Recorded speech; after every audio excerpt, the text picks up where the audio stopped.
Ce reportage exclusif, à présent, dans l'une des bases les plus secrètes de notre armée, celle de nos sous-marins nucléaires. C'est là qu'ils sont entretenus, là aussi que les marins se préparent à tous les risques, comme une éjection en urgence.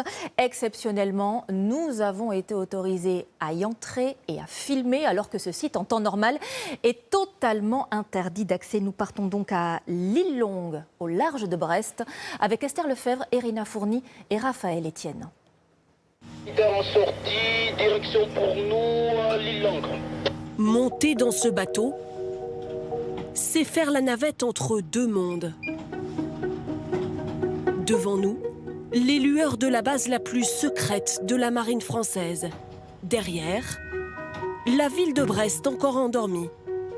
Nous accompagnons ces travailleurs de l'ombre, bien encadrés en tant que journalistes. À partir de ce moment-là, nous rentrons dans une zone qui est sécurisée, donc les prises de vue sont désormais interdites jusqu'à ce que nous ayons atteint le quai.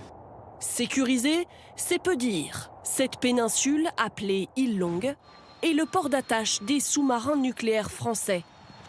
Sur terre, en mer et dans les airs, au quotidien, plusieurs centaines de personnes protègent la base, filtrent les employés. Scanner corporel, détection d'explosifs. Oui, très bien. C'est bon, merci. Et même reconnaissance faciale. Chaque jour, environ 2000 personnes franchissent ces portes. Et pour nous, comme pour tout le monde, obligation de laisser son téléphone portable à l'entrée. Nous rejoignons l'une des zones les plus sensibles de la base. Le bassin. Ce monstre de métal s'apprête à prendre la mer. Dans son ventre, il porte l'arme nucléaire.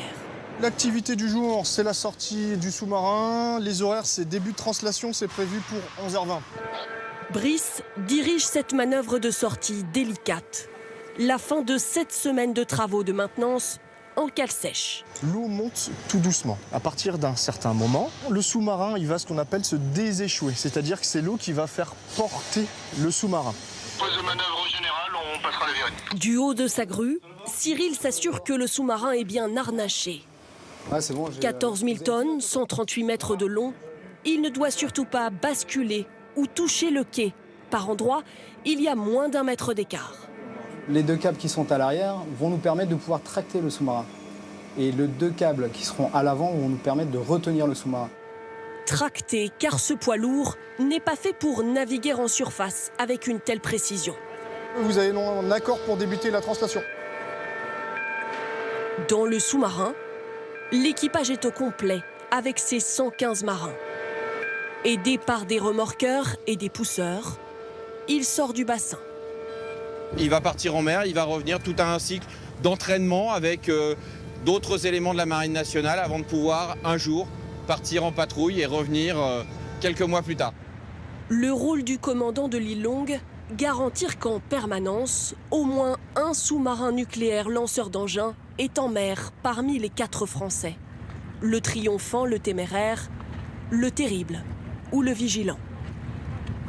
Vous vous rappelez bien les consignes que vous avez eues en cours ce matin ? Au même moment sur l'île Longue, vous tenez l'embout pour éviter de vous le mettre dans la figure. Un autre équipage se prépare au pire, apprendre à s'éjecter d'un sous-marin.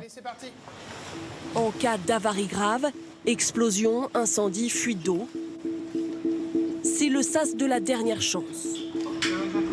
Quand t'es prêt, tu mets 3 coups de marteau. Super, attention. 3, 2, 1.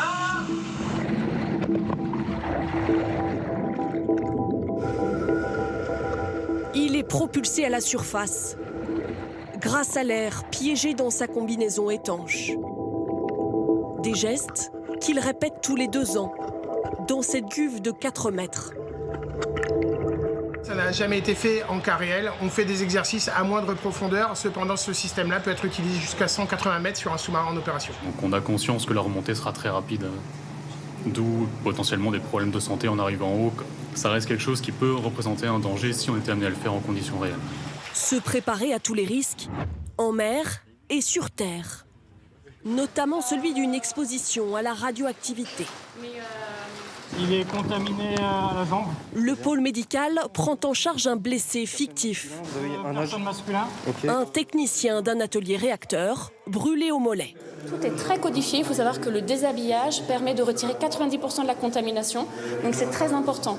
Couche par couche, les infirmiers découpent sa tenue et l'emballent pour confiner les éléments radioactifs. Demande de possibilité de transférer le patient en salle de décontamination. C'est bon, vous avez l'autorisation du transfert du patient. Ok, reçu. Ce poste pour blessés radiocontaminés n'a jamais servi en cas réel. Mais il est indispensable au cœur de cet arsenal nucléaire. On est un complexe militaro-industriel avec beaucoup d'activités nucléaires, à la fois liées à l'arme nucléaire, bien entendu, à la fois liées au réacteur. Et c'est pour ça qu'on a cet énorme centre, c'est le plus grand centre de prise en charge de blessés radiocontaminés. À quoi ressemblent des missiles nucléaires? À quelques kilomètres de l'île Longue, ils prennent forme ici, dans cette usine Ariane Group. Alors ici, on est dans l'atelier de stockage, où on vient ici stocker donc les étages des fusées, des missiles. Et donc ici, on est devant 3 étages assemblés qui forment une partie du missile.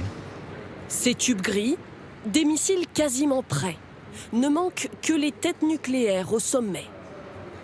Leur taille est stupéfiante. Difficile d'imaginer qu'ils seront stockés en position verticale dans un sous-marin. Une fois terminés, ces missiles mesurent 12 mètres de haut.